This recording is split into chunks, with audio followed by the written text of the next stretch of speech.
Yes, we don't forget those moments. So here we go, A finalists in the 400-meter individual medley. Brantford's Carter Sheppel swimming in lane number 9. Personal best this morning. Lane 0, Timothée Barbeau, Neptune Nation. He'll have the outside lane here in this A final. Jordi Vilches from Barrie is going to swim in lane number 8. He was 4:30.6 this morning. Lane number 1, Brody Young. He was 7th in the 200 IM earlier at these trials. From Fredericton, from fast swimming, Jacob Gallant. He is a U Sport champion in this event. Lane 2, Collyn Gagne. He comes into this field with the fastest entry time, top 10 all time in this event for Canadians. Ilya Kharun swimming unattached. He was within a best, second of his best, but he's a 200 fly Canadian record holder. Lane 3, Benjamin Cote, Killarney Swim Club, a sophomore at the University of Florida.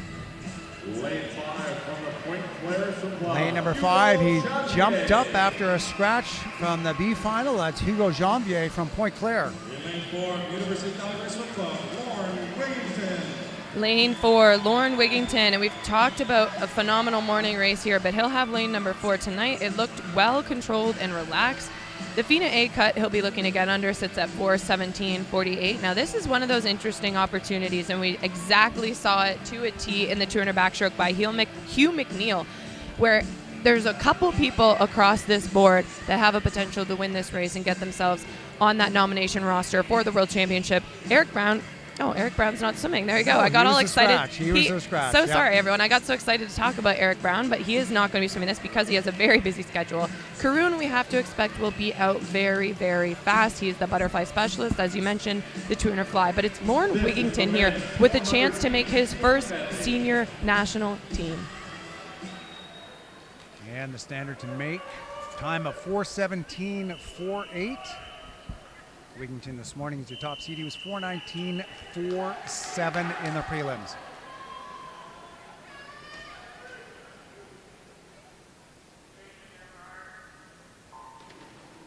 And here we go. So without Brown, really the swimmer that looks to have the closest shot at getting it down to that 4:17.4 is Wigginton. He was 4:19 this morning. He was 5th in this event at the Junior Pan Pacific Championships last year, and he's been having a great meet here at the Canadian Trials this week.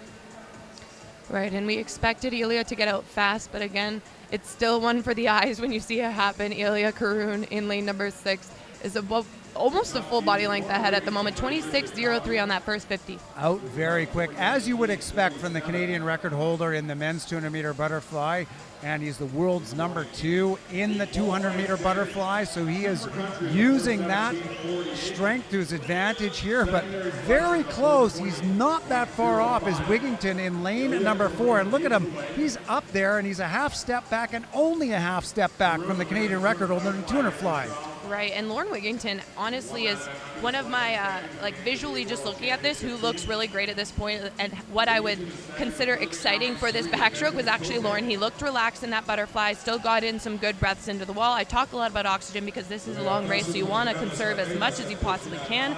Lorne puts together, across the board, 4 solid strokes. And Wigginton is looking good on this backstroke. He was somebody who put up a big negative split this morning. He was 34.0 in that first 50. So if he's just a little bit better, you know, he'll be setting himself up for a pretty fast 100 of backstroke. He's still a little behind Kharun. No, he's just ahead of Kharun now, 33.6. That's a good drop from this morning as he turns at 1:30.8. That's a full second faster than they were this morning. Right, and again, that standard we have to keep an eye out for is about 2 seconds faster than what he went this morning, so that's 4:17.48.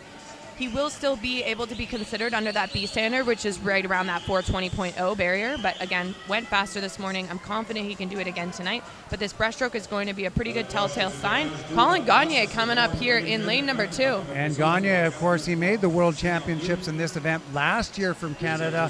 Wouldn't have the fastest swim of, he was 4:25.8 this morning, so he was a bit back. Wigginton, 32.6 on that 50. A great backstroke, like 2:03.52.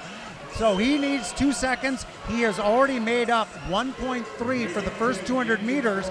He needs a little bit less than that between 4 lengths left in this race. He's looking pretty strong in this first 50 meters abreast. Right, and one thing we have to consider is, we just watched Summer McIntosh drop 15 seconds from her preliminary to her final.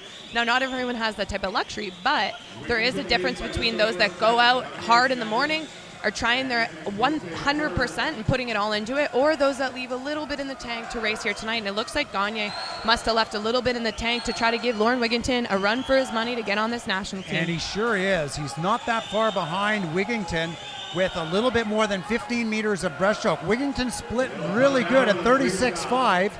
That was a good 50 meters of breaststroke for Lorne Wigginton, but he is stretching it out now as he comes to the 300 wall.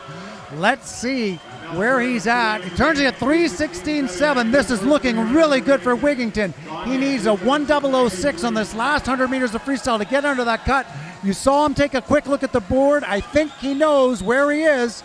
Right, and so many people, it's so hard to put into context what they're feeling in this moment, but one thing I will say is you can feel in your bones if you're having a good race and if you're not, and if it feels on and you feel good, and this is where you drop the hammer and put everything into it. A 50 to go right now for Lorne Wigginton. And 3:46.9, a 30.1. He's going to be sub 30 on this last 50, but Gagne is right there with them.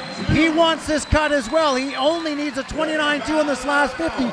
We could have 2 men under the standard. It has been absolutely forever since Canada has qualified 2 men for the Worlds. And this event, the 400 IM, and Lorne Wigginton is having a heck of a race. What a race for Wigginton in lane number 4. 4:16.14 and 4:17.44 for Gagne. They both made that standard. It's the first ever senior national team for Lorne Wigginton, and Gagne is going back to the Worlds with his 400 IM here tonight at 4:17.44. We just watched a world record, so I can't say I'm speechless again, but I truly have not seen 2 men under the FINA A cut, especially in this event. This is so exciting. This is thrilling going into the Tokyo Olympic year. The Paris Olympic year. I'm still back in Tokyo. The Paris Olympic year. 2 swimmers under the FINA selection standard. That means 2 swimmers will get to go swim this at World Championships. And this is really exciting to watch them battle back and forth that whole race. Then Collyn Gagne not giving up. He could definitely tell he was not in first, and it would have been very easy for him to just kind of mentally escape that race. But he put the hammer down and got himself a spot, and I love watching those kind of races. It makes me proud to be a part of this sport and proud to be Canadian to see those 2 representing our country this summer. Well, and you can correct me if I'm wrong, but I think Gagne got in on a secondary cut last year in the 400 IM. So for him to go 4:17 here, get underneath that standard, and he was a ways back from this morning, but what a swim by your race winner, Lorne Wigginton, the youngster from the University of Calgary Swim Club. We're going to get to chat to him in a moment's time with Brittany McLean, the winner of the 400 IM, Lorne Wigginton. Lorne Wigginton, our newest national champion in the men's 400 IM. I've said throughout these programs how hard this race is. What are you feeling right now? Tired. That one hurts a lot. It hurts a lot, but does it make all that training worth it? Yeah, it's like we've worked so hard the past year. It's a pretty good feeling to be kind of at this point in my life right now. So And we'll let it sink in over time because I'm sure it's going to take a moment, but you are going to World Championships this summer to represent Team Canada. What does that mean to you? It means a lot. It's been a goal of mine for a really long time, and to have it come a lot sooner than I thought it would is like, I'm super happy right now. Yeah. Well, we're all thrilled for you. You kept us going throughout that men's 400 race, and again, you watched a world record be broken right before you swam. What did that feel like, hearing this roar of the crowd? That was pretty cool. I mean, I was kind of hoping I could set a world record myself, follow that up, but maybe next time. So. Maybe next time. I love that attitude. Your national champion, Lorne Wigginton. Thank you.